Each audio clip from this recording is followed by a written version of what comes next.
आगर मध्य डूब मेरे मन, लाकर दो रत्नाकर। खोल अमोल हृदय खजाना, आलो अपना अंतर। ज्ञान दीप प्रगटाओ निश दिन, उज्ज्वल धरो धरा। आगर मध्य डूब मेरे मन, लाकर दो रत्नाकर। मेरी जीवन नैया केवट, पार करो भव सागर। अंधा हूं मैं तिमिर नयन से, दूर करो करुणाकर। सदानंद मम हृदय मंदिरे, रमो नाथ निरंतर। सदानंद मम हृदय मंदिरे, रमो नाथ निरंतर। सागर मध्य डूब मेरे मन, लाकर दो रत्नाकर। सागर मध्य डूब, मन ही मन को कहता है। मन ही मन को कहता है कि हे मन, इस अनंत सागर, परमात्मा के सागर के मध्य भाग में जहाँ गहराई होती है ज्यादा, वहां डूब। और परमात्मा का सत्यों का खजाना वहां जाकर लिया। बेटा, परमात्मा का रत्नों का खजाना मन लूट करके कहां से रह गए? मन ही मन को कहता है। बेटा, मन ही मन को कहता है। वो चाहता तो है परमात्मा को पाना, लेकिन वो अपनी मजबूरी जाहिर करता है कि मैं कैसे जाऊं, किस तरह जाऊं, वहां जाने पर कुछ मिलेगा कि नहीं मिलेगा, वो असमंजस में पड़ जाता है। इसके लिए चाहिए उसको आत्मसंयम। आत्मसंयम चाहिए, आत्मसंयम। मन का संयम नहीं। मन का संयम तो जैसे बिल्ली से कहे हम तुम्हें दूध का ध्यान रखना, तो किसमें रखेगी? वो मन का संयम। विद्वान लोग, पंडित लोग लोगों को कहते हैं भाषणों में, वे संयम रखो, संयम रखो। कौन संयम रखे, कैसे रखे? आत्मसंयम। आत्मसंयम जो सारी मन बुद्धि इंद्रियों विषयों उन सबका नियंत्रण करता है, वो आत्मसंयम।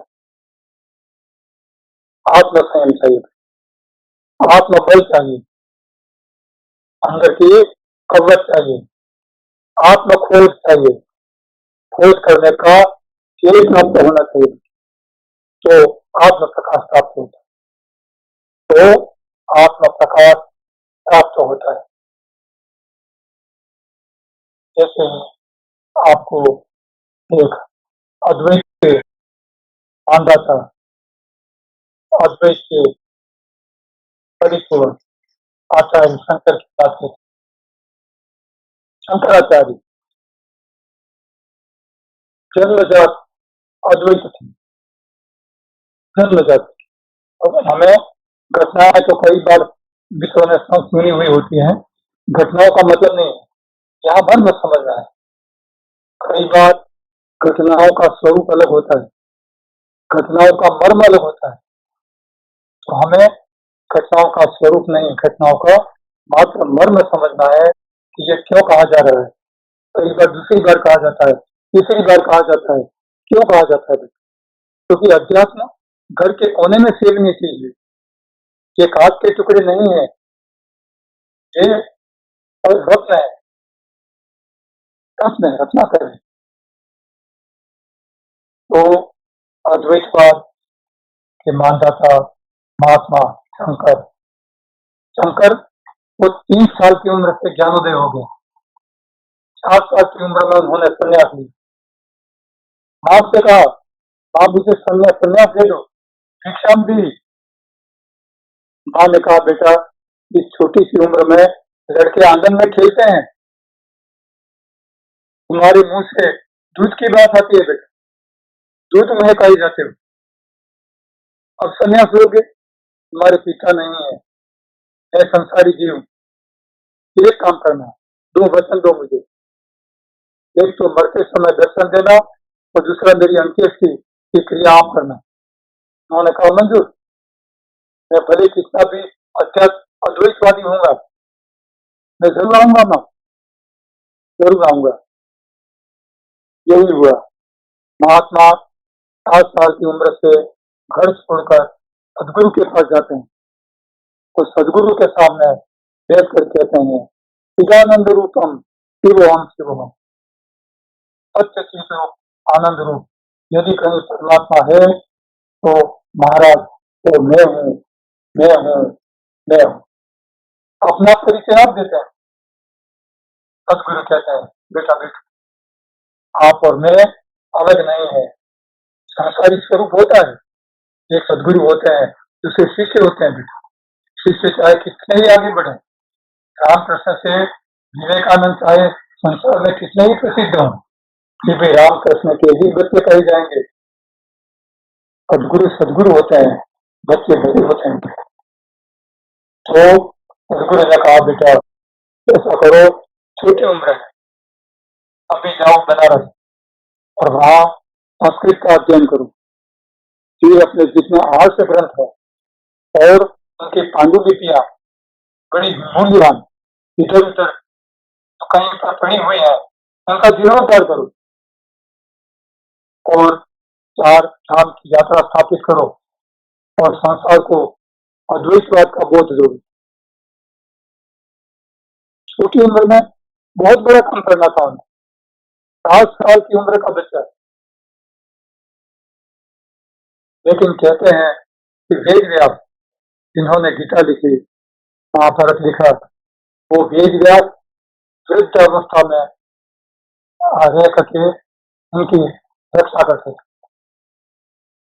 उनको जगह जगह पर उनको ध्यानाकर्षित करते, बेटा ऐसा करो ऐसा करो ऐसा करो। शंकराचार्य करते गए, बहुत छोटी उम्र में 28 साल की उम्र में उन्होंने बहुत कुछ किया और करके बेटा चले गए। लेकिन माँ के 2 वचन नहीं भूले।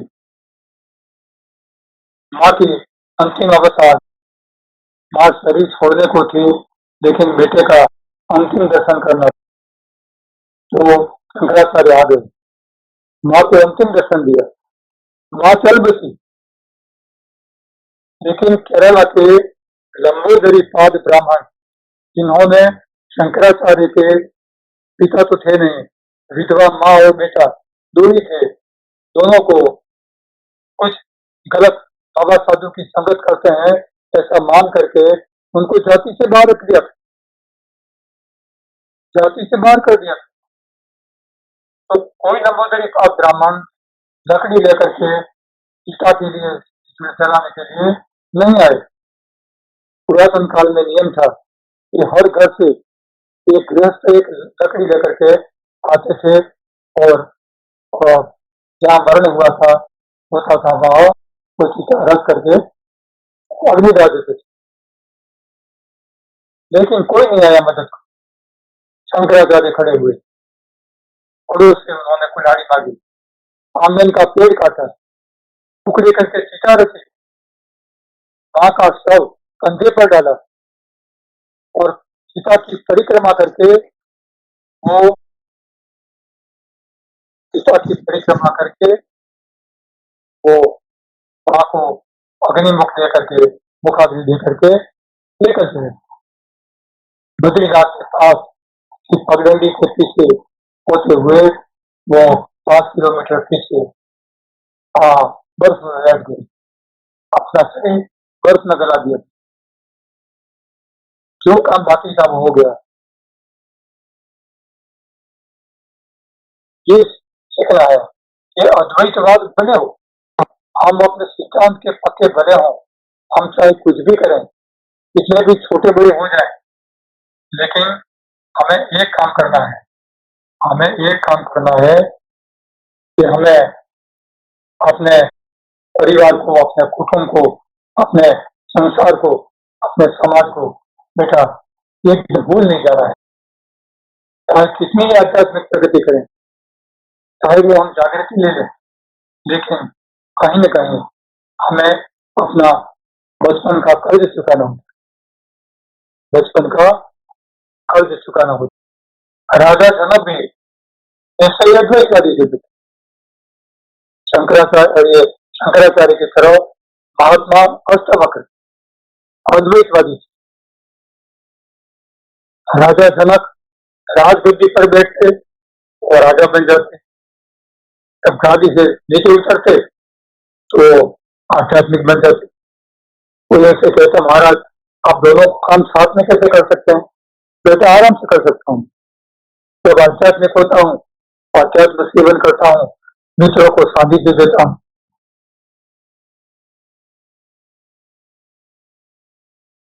बेटा राजा जनक को उत्तराधिकारी चाहिए, राजा जनक को उत्तराधिकारी देना चाहिए। राजा जनक ने ढिंढोरा पिटवाया, चारों ओर से बड़े बड़े राजा राजकुमार राजा महाराजा आए और भी कई लोग आए। उसमें महात्मा अष्टावक्र भी आए। महात्मा अष्टावक्र को मालूम था एक आध्यात्मिक महाराजा का उत्तराधिकारी कैसा होना चाहिए। महात्मा अष्टावक्र के 8 अंग वक्रीभूत थे, इसलिए उनका नाम अष्टावक्र था। वो कुबड़े थे, वो सीधे खड़े रहकर चल नहीं सकते थे। बंदर की तरह वो 2 हाथ और 2 पैर से चलते थे। अपने पिता की अंगुली पकड़े हुए वो बंदर की तरह चलते हुए सभा के बीच में आकर बैठ गए। जब जनक ने ऐलान किया तो भाई कौन राजा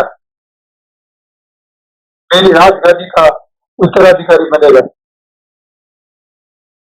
और मेरे प्रश्नों का जो सही से जवाब देगा वो इस राजगद्दी का उत्तराधिकारी बनेगा।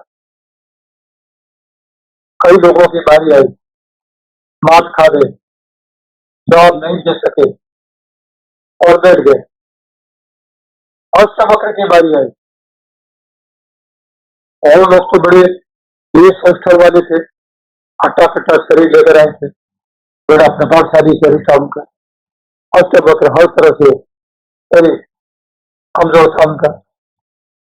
अष्टावक्र को उत्तराधिकारी की बात सुन करके सभा हंस पड़ी।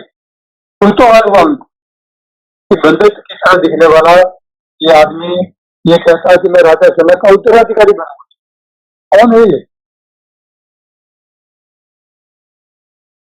अब हंसते हुए लोगों को अष्टावक्र ने कहा तुम चमार हो, देखो तुम चमार हो, तुम मेरे शरीर की चमड़ी की कदर करते हो, मेरे अंतर में विराजमान मेरे परमात्मा उसकी खबर को नहीं जानते, उसको नहीं जानते। इतना कहते सपा सहम गई। जनक ने देख लिया मेरा उत्तराधिकारी मिल गया। इसे खुमारी रखता है जो अभी प्रश्नों का जवाब देने से पहले ही वो मेरा उत्तराधिकारी जरूर बनेगा। राजा जनक ने प्रश्न पूछे, उनके सही सही जवाब दे दिए। राजा इतने भावाभिभूत हुए, वो चल कर आए, उनको गले लगाए और अष्टावक्र का सम्मान के साथ अपनी राजगद्दी पर बिठाया और कहा बेटे आप ही मेरी राजगद्दी के उत्तराधिकारी। इस संसार में राजा जनक का कोई उत्तराधिकारी बेटा आप ही, और कोई योग्य पात्र यहाँ मुझे नहीं दिखा दे। ये सीधे अद्वैतवाद तेरे बाप को नहीं देखता, तेरे बाप को नहीं जानता, जात पात कुछ नहीं देखता, सब अनुभूति और सांसारिक उपलब्धियां मन के संसार के बनाए हुए मनगढ़ंत वाले हैं। सब गलत चीजें छोड़े, उन्होंने सारे वाले हदें छोड़ दी और महात्मा अष्टावक्र को उत्तराधिकारी बना दिया। इसके लिए महात्मा नागजीत की बात सुनिए। देखिए, महात्मा नागजीत सौराष्ट्र में जसदन नाम के छोटे से शहर में निवास करते थे। राजा आला खाचर जसदन के राजा थे। और जब महात्मा नागजीत की बात सुन करके उनसे मिलने गए और नागजीत से बड़ी मिन्नतों से उन्होंने मनवा लिया कि आप राजमहल के कुटीर में रहेंगे। नागजीत मान गए राजा आला खाचर के आग्रह को और जसदन में आ गए। राजमहल के कमरे में नागजीत का निवास था। आला खाचर ने राजा होते हुए भी उनकी बड़ी अच्छी सेवा मिली, बड़ी अच्छी सेवा मिली। नागजीत भी उनसे खुश थे। लेकिन बेटा देखिए, धर्म की बात क्या है। महात्मा नागजीत बहुत कड़क स्वभाव के थे, जागृत के महात्मा थे, बहुत कड़क स्वभाव के थे। और आला खाचर उससे भी बड़े कड़क स्वभाव के। कहते हैं कि आला खाचर की आंख में आंख डालकर कोई बात नहीं कर सकता था। लोग उनकी आंख में आंख डालकर बात न करने के लिए बीच में कोई पुस्तक गत्ता या कोई किताब या अपना हाथ बीच में रखते, जिससे उनके आंख में देखना ना पड़े। इतनी उनकी आंख आकर्षक थी कि लोग उनमें नहीं देख सकते थे। आला खाचर ने नागजीत की सेवा में बैठ करके एक दिन अपने मन की बात कह दी। महात्मा जी, आपकी सेवा मिली है, मैं परम भाग्यशाली। राजा रजवाड़ा तो ठीक, इस जन्म की उपलब्धि है, लेकिन मैं आगे कुछ कर सकूंगा, अपने जीव को पाल सकूंगा, ऐसा मुझे कुछ बोल दीजिए महाराज। भले उनकी सेवा मिली थी बेटी, लेकिन उस सेवा से ही प्रभावित नहीं थे।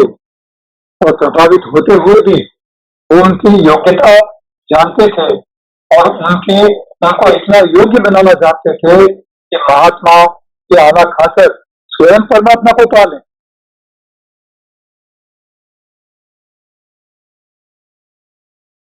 महात्मा नागजीत ने आला खाचर से कहा, बेटा क्या कहा, बेटा 3 चीजें छोड़ दो, मदिरा पान, स्त्री संग और मांसाहार छोड़, 3 चीजें छोड़ दो, मैं आपको बोल दूंगा, आप महात्मा हो जाएंगे। बेटा आला खाचर क्या बोले, अरे महाराज ये क्या बात हुई, ये 3 ही मेरे राजा होने के प्रमाण है। इन 3 से ही मैं राजा के रूप में जाना जाता हूँ। ये तो मेरी राजा होने की योग्यता है, इसे कैसे छोड़ सकता हूँ, मेरी योग्यता ही मिल जाएगी, लोग मुझे राजा नहीं मानेंगे, मेरी सांसारिक सारी इकट्ठी हुई कवरत खत्म हो जाएगी। महाराज और कोई उपाय बताइए, सरल उपाय बताइए। महात्मा नागजीत महात्मा थे, कड़क स्वभाव के भी थे। उनको मालूम था कि इस जन्म में इस बेटे को सारी बुराइयां उसमें से निकाल करके कुछ देने के लिए कठिन परीक्षा के सिवा और कोई हल्की बात नहीं हो सकती। कठिन परीक्षा लेना ही जरूरी था। फिर भी नागजीत ने उनको जाने दिया, हाँ बेटा अभी तो जाओ, देखा जाए। आला खाचर राजमहल में चले गए। सालों बीत गए। सदगुरु और शिष्य की सेवा शुश्रूषा चलती रही, सब चलता रहा, लेकिन आला खाचर ने बोध पाने की बात नागजीत से कभी नहीं की,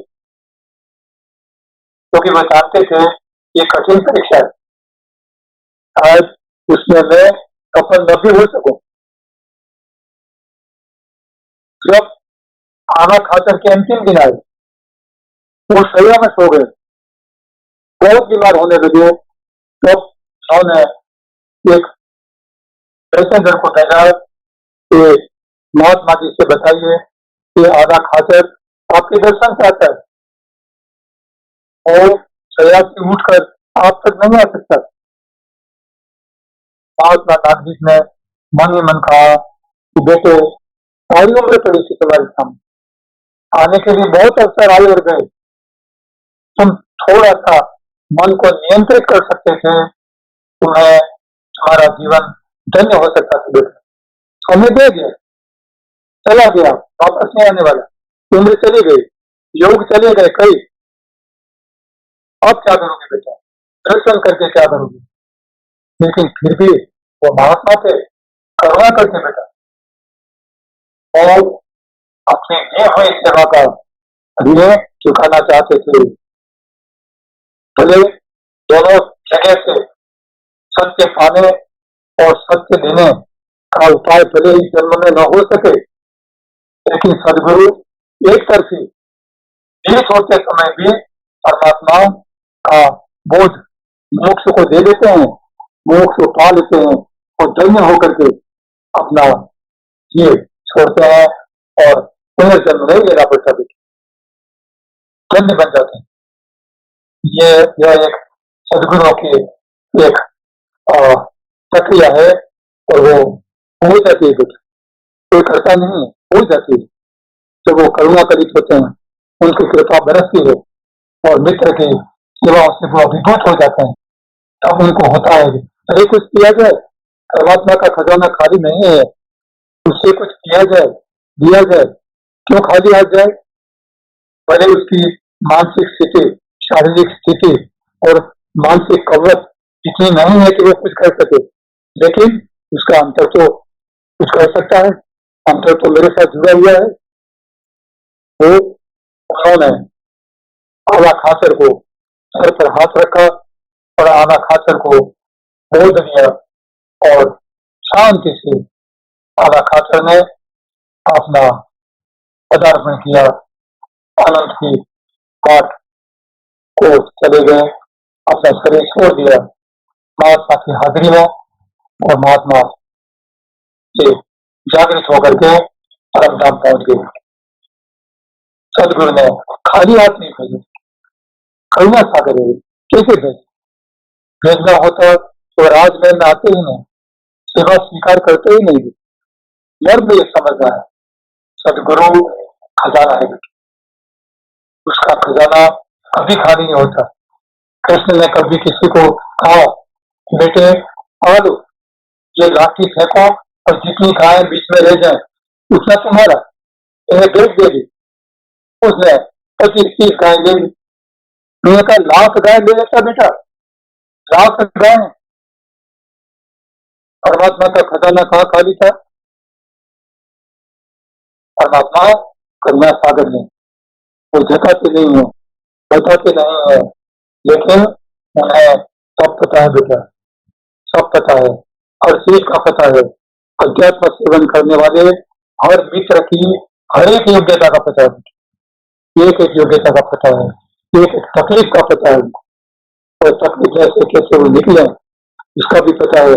उनका अध्यात्म और ये लोग और परलोक कभी जेल चले जाए इसका भी उनको पता है, कब उनको पता है। ऐसे महात्मा प्रहलाद को देखिए, हिरण्यकश्यप जैसा राक्षसी पिता का ऐसा परम भक्त प्रहलाद, अद्भुत घटना है। राक्षस जैसे पिता का धर्मात्मा बेटा, राक्षस पिता मान बैठा था कि मैं ही भगवान, मैं ही परमात्मा हूँ।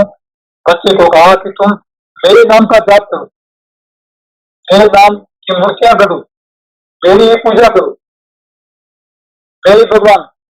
बच्चे ने कहा परम पिता परमेश्वर जिसने तुम्हें और मुझे बनाया है ये परमात्मा है, वो तो अरूपी है, निराकार है, विभुण है। आप पिता हैं, आप जागृत होते तो मैं कभी आपसे विमुख नहीं होता, लेकिन आप तो संसारी ही हैं, निराकारी हैं, मैं आपको कैसे भगवान मान लूं। मैं तो परमात्मा का भक्त हूँ, भले ही छोटा हूँ, मैं उम्र से बड़ा हूँ। पिताजी, आप चाहे कितनी भी सजा दीजिए, मैं मेरे निराकार निर्गुण परमात्मा की पूजा करूंगा, उसी का जाप करूंगा। मैं तुम्हें कभी कभी नहीं मानूंगा, चाहे तुम कुछ भी कर लो। इस जो तुम मेरे बच्चे को हाथियों के नीचे कर उसको पिछड़ा दिया, इस बच्चे को छपे हुए लोह खंभ के साथ चिपका दिया, लेकिन कहते हैं कि इस बच्चे को चिपकाया जाना था, जल्लादों ने चिपकाना था। उस समय इस बच्चे को उस पर चींटियां बुनती हुई दिखी। परमात्मा की कृपा देखिए बेटे, परमात्मा कैसे कृपा करते हैं। इस बच्चा डर न जाए, चींटियां बुनती हुई दिखा दी परमात्मा। उन्होंने मान लिया कि चींटियां जहाँ बुनती हूँ तो तपा हुआ कैसे हो सकता है, उसने अपना हाथ भर लिया, चिपक गए, कुछ नहीं हुआ बेटा। कैसे होगा? भगवान की भक्त की रक्षा क्षण क्षण करते हैं परमात्मा, तो आप आज सुरक्षित रह गए। फिर भी इस राक्षसी पिता ने अभी भी वो शांत नहीं हुआ, उसकी वृत्तियां प्रतिशोध के लिए जल रही। हिरण्यकश्यप की बहन थी, तो उसको वरदान था कि वो कभी जलेगी नहीं। उसके पास एक साड़ी थी, वो पहन ले तो कभी आग में जलेगी नहीं। तो हिरण्यकश्यप ने और चाल चली, एक टीका रची और अपनी बहन से कह दिया, बहन अपनी वो जादुई साड़ी पहन करके इस जादुई पहला बच्चे को इस तरह जकड़ करके पकड़ लेना गोदी में कि आप तो बच जाओगी, लेकिन वो भस्म हो जाएगा।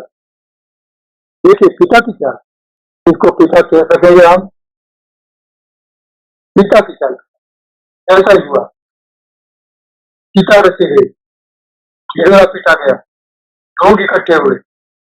होलिका ने प्रहलाद को गोदी में बिठाया और सीता जलाई गई, आग जलने लगी जोरों से। लेकिन परमात्मा की करामत देखी, एक ऐसी जादू ऐसी हवा चली, परमात्मा की कृपा की ऐसी हवा चली कि जो होलिका राक्षस की बहन में पहनी हुई साड़ी थी वो प्रहलाद के ऊपर निपट गई। प्रहलाद बच गया, होलिका जल करके भस्म हो गई। परमात्मा की कृपा, जिनके मन में दोष था वो कभी नहीं बचे। फिर तो परमात्मा ने नरसिंह रूप धारण किया और पिता को भी मारा। उसकी बेलंदी कहानी है, हमें घटनाएं नहीं देखनी है, इन घटनाओं के पीछे जो मर्म है वो मर्म देखना है कि सत्य की जीत होती है। सत्य इस असार संसार, झूठ से बने हुए हरे भी संसार में भी सत्य जो छिपा हुआ है, परमात्मा अंदर बैठा हुआ है, उसी की जीत होती है। लोग बाहर से कहें सदा सत्य बोलो, ये करो तो सत्य है, वो करो तो झूठ है, ये ऐसा है वो वैसा है, वो नहीं बेटा, वो तो सांसारिक चीजें है। सत्य तो अंतर की जो परमात्मा के को जो समर्पित मित्र हैं उनके अंतर में है, और अंतराल में परमात्मा जहाँ विराजमान है वहां अरूपी निराकार और निर्गुण परमात्मा बैठे हुए हैं बेटा। वही सत्य है, वही आपके भीतर है।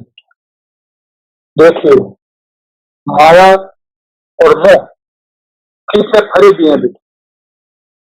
माया ठगी में हम जाने, कभी किसी ने कहा माया ठग है, कभी भरोसा मत करिए, कभी आपका नहीं हो सकता। इस कोरोना की तकलीफ में बेटा घटनाएं हम देखते हैं, कई घटनाएं कि ऐसे स्वजन कि वो स्वजन घर पर सब देख रहे थे कि उनके स्वजन मर गए हैं कोरोना में, और वो टीका लेने के लिए नहीं आए। उन्होंने उस टीका का परिचय भी नहीं दिया कि वो हमारे ये संबंधी होते हैं, ये सगे होते हैं। कहीं हम मर जाएंगे तो वो तो मरे से मर गए, हमें तो जिंदा रहना है। हम क्यों मरे? देखिए बेटा, ये है फरेबी संसार, ये है मोह माया की ठग मोह माया के का नंगा स्वरूप।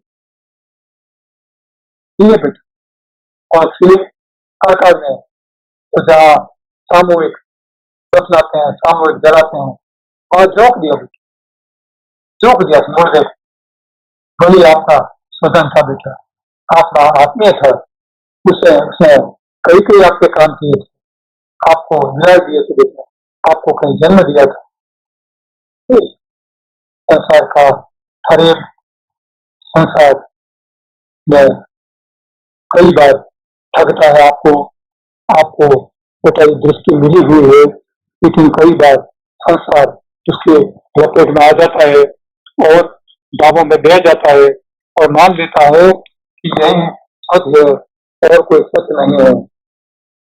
क्या अंतरा तुम देखिए, मानव का जन्म लेकर हरि को न तू ले जाना, मानव का जन्म लेकर हरि को न तू ले जाना। अरे मनुष्य मनुष्य जैसा परमात्मा ने तुम्हें जन्म दिया सदकर्म करने के लिए, तो अपना मनुष्य रूप धारण करके परमात्मा को कभी लज्जित मत करना। तो परमात्मा आपने कैसे मनुष्य को जन्म दिया? ठीक है, परमात्मा को लज्जित किया,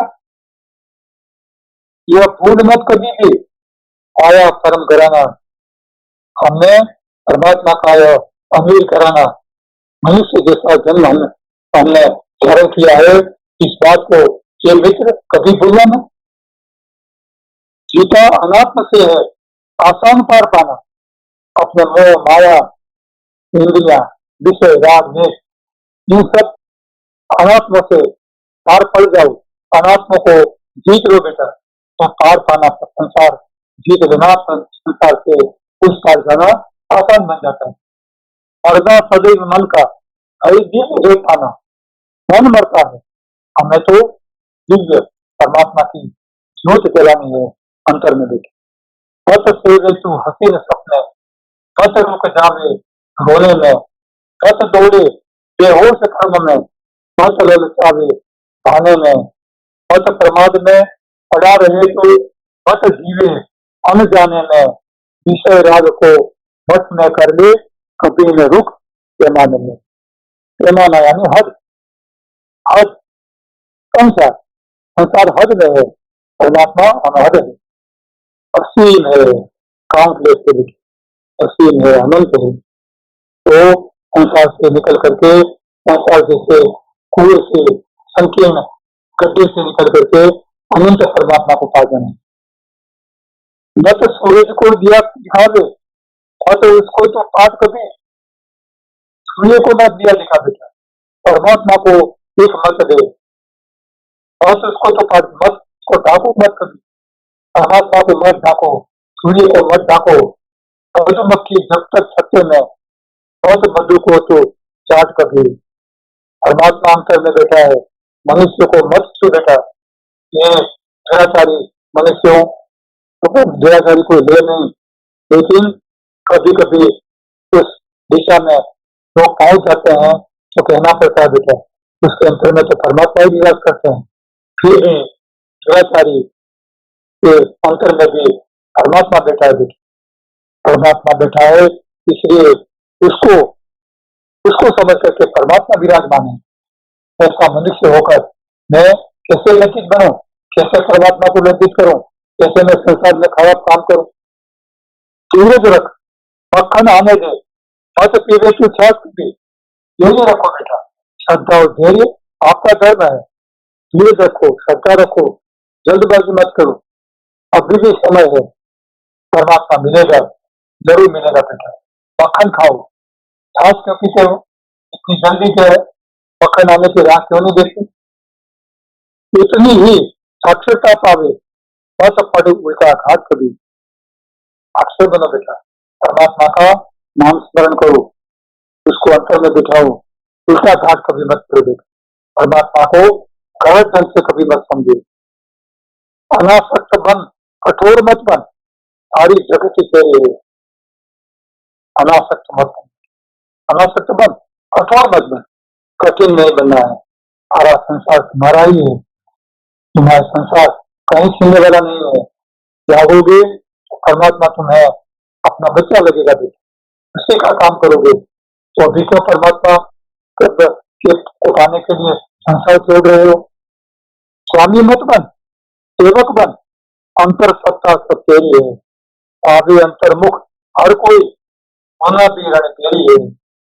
निकल पड़ा जो अपने पथ पर, हर पल पल क्षण से भी, हर क्षण पर शूरवीरता रखो। देखो शूरवीरता का मार्ग है अध्यात्म, शूरवीरों का मार्ग है।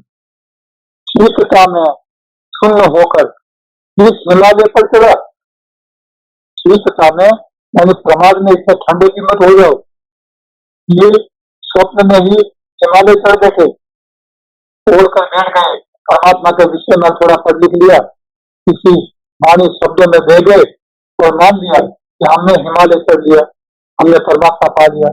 तो ऐसे नहीं मिलता, कहीं नहीं मिलता। कांच के टुकड़ों की चमक नहीं देखने देती, सच्चा हीरा पाना है। सच्चा हीरा कभी शानो शौकत और दिखावे में नहीं होता, घर के कोने में होता है, वो कभी दिखता नहीं, अंतर में होता है। बेटा आपने देखा होगा सच्चा घी अपने हथेली के पीछे पंजे पर लगा करके नाक के नजदीक ले जा करके सूंघना पड़ता है, परीक्षा करनी पड़ती है। फिर भी परीक्षक कहता है शायद हो सकता है कि ये सच्चा घी हो, विरोध भी हो, लेकिन जो घी अभी भी गिरते हैं, हाथ पर इसको मला भी नहीं, कहीं से इत्र की सुगंध आती है, और जो अच्छे से तपासते नहीं है, परीक्षक नहीं है, वो कह देते हैं ये सही घी है। जो अत्तर वाला है, नकली घी है, उसको सही घी बना देते हैं। इस बात को समझना है, समझना है, इस बात को समझना है, सच्चा कहाँ है, झूठा कहाँ है। चमक दमक को के प्रभावित नहीं होना है। चमक दमक सांसारिकता बड़ा बड़ा बड़ा नहीं दिखना है। शबरी माँ के झोपड़ी में जिसने उस पर खतरे नहीं थे, उसमें तो छेद थे, सूर्य को धूप आती थी, उसमें से बरसात गिर। राजिया का कौन सा राजमहल, बूढ़ी बाई का कौन सा राजमहल, सौजू बाई का कौन सा राजमहल, आनंद मई का कौन सा राजमहल। जो सच्चा पाग है, उनके बड़े बड़े आसन नहीं थे, चमक नमक रख जैसी भाषा नहीं थी, सत्य बोल देते थे, बोल देते थे। घर के कोने में कहीं दिखावा नहीं करते, शीतता में सुन्न होकर किस हिमालय पर चढ़ा, आ रहा जब नाम का सोपान ख्याति से चढ़ा। अपनी ख्याति प्रसिद्धि के लिए कौन सी सीढ़ियां चढ़ने लगी,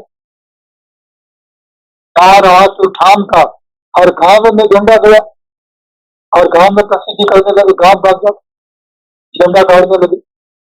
प्यार कर संसार से, पर कर्म भारा मत कर, तू गुलामी कर चुका, हर भाव ताला कर चुका, अपनी युवावस्था बचाने के लिए काले बाल कर दिए, गुलामी कर दी, कल की गुलामी, अपराधी बनकर दिए। संसार में जैसा दिखा आप में गुल हो गया, खोज अपने आप को, जावे किधर सब बढ़ चुका, जिसको जिधर जाना हुआ जो उतर ही बढ़ जा चुका। अपने मार्ग मत देखो, सब अपने अपने मुकाम पर चले गए बेटा, तुम दूर से अपना रास्ते में भटक गए बेटा, सब अपने अपने रास्ते में चले गए, अपना रास्ता नाप लिया, सब अपनी अपनी योग्यता से अपने मुकाम पर चले गए, तुम भटक गए बेटा। विप्लवी ही जगत में चुपचाप सीढ़ी पर चढ़े, क्रांतिकारी सदगुरु ही सीढ़ी पर चढ़ाए गए, संसार नहीं चढ़ाया गया कभी। आम खावे जगत सारा, पेड़ पर वो ही चढ़े, पेड़ पर चढ़े आम गिराए, सारे संसार में खाए, लेकिन निमित्त कौन बना, सदगुरु। आप जिंदा भीख मंगा, घर के सोने से मरे, जिंदे लोग भीख मांगते हैं बेटा, गली गली, और मरे हुए पर सोना मरा जाता है। किस तरह का यह जगत है। सदगुरु ने बड़े कड़वे शब्दों में कहा है, किस तरह का यह जगत है, मिटाकर फिर पढ़े, मिटाकर फिर पढ़े। किस तरह का यह जगत है, कैसा संसार है, मिटता है, अपने आप से मिट जाता है, अपने मन बुद्धि अहंकार को मिटाना चाहता है, बहुत कुछ मिटा भी सकता है, फिर संसार में आता है, फिर संसार में आता है। ऐसा पागलपन क्यों करता है ये, क्या गड़ा है संसार में, कौन सा खजाना है, संसार के किस प्रभाव में आकर ये अपना पूरा काम कर रहा है। बेटा सुन, याद मत कर उस घड़ी को, काल ने जिसको लिखा, याद मत कर उस घड़ी को, काल ने जिसको लिखा, सत्य नजदीक है बेटा, सत्य नजदीक है। तो मन बुद्धि और संसार के हर एक में पड़े हुए हो, पीछे पीछे काल हंस रहा है बेटा। बेटा तुम्हारी चोटी मेरे हाथ में, तुम चाहे कितना भी अंधकार फैलाओ संसार में, मैं तुम्हारी चोटी पकड़े हुए हूँ, एक क्षण में मैं अपना काम कर लूंगा। याद मत कर उस घड़ी को, काल ने जिसको लिखा, चल मरे सारे पतंगे, सारे पतंग, सारे पतंगे, पतंग यानी चिल्ले, चल मरे सारे पतंगे, रह गई दीपक शिखा, सारे पतंगे प्रकाश समझ करके चारों ओर घूम करके खुद जल मरे, रह गई दीपक शिखा, ये की जोत ही रह गई। पतंगों को जोत का पता नहीं चला, वो संसार समझ करके आए और गए, जोत नहीं पा। नाव डूबी पाल से या पाल नहीं या से दिखा, समुद्र के बीच में हवाओं से नाव को प्रभावित करने के लिए पाल बांधा जाता है, जिसको हम सड़ कहते हैं। पाल हवा की विरुद्ध दिशा में जाता है, हवा जहां ले जाती है वहां हो जाता है,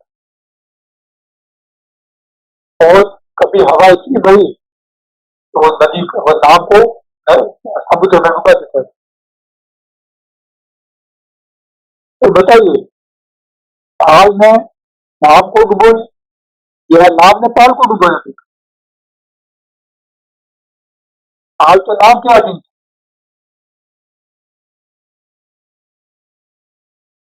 और नाव की रक्षा करने वाला किसने किसको डुबाया? प्रारब्ध में। नाव डूबी पाल से या पाल नैया से दिखा, जिसके लिए जीवन करा वह पाठ ही तो ना सीखा, जिसके लिए जीवन करा परमात्मा पाने के लिए वह पाठ ही तो ना सीखा। तो पाठ सीखने के लिए हमने मनुष्य जीवन धारण किया, कितनी ठोकरें खाई, कितने कांटे सहन किया आपने, कितनी कितनी यात्राएं करके आप इस मुकाम तक पहुंचे, और ये पाठ ही नहीं सीखे। अंधकार में अंधकार में चलेगी, ये तो सत्य सेवन का रिवाज नहीं हुआ, बहुत गलत बात है।